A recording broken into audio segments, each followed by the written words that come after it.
let's do some simple eyeshadow. I'm using a little bit of this e.l.f. concealer. Put some right there. Use some of my, little bit on my flat brush right here.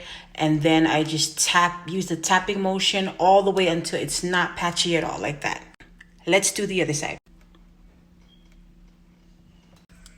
Okay guys, I just used this brown right here. Just pack it like that, tap it, and create a C like that. Not a V that I always talk about, but this is a C right now. And go about right there, and then do it like 2-3 times. And then use the leftover on the brush and just pull it in, because you want the front to be lighter. I just clean the same brush and just make the outer side right there, the outer part right there, softer. So just brush them like that until it gets softer, just like this side. I'm going in with this blue right here and create a little C right there and blend it out. Come for part 2. Just like that.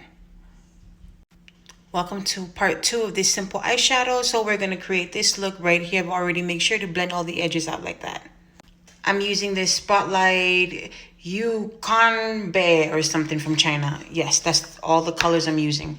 The one I'm going to use right now, it's this color right here. I'm going to use my finger just like that, and voila, just like that. I like to go the inner corner first. Yep, and pull it up like that, and then get the brush and just kind of clean the edges. Like this. Just kind of tap it with a fluffy brush. Yep, or use your finger. Just like that. Then put eyeliner, mascara, lashes on, and done. And you can even highlight the brow bone right here with the highlighter. Result, no beauty mode, no filter.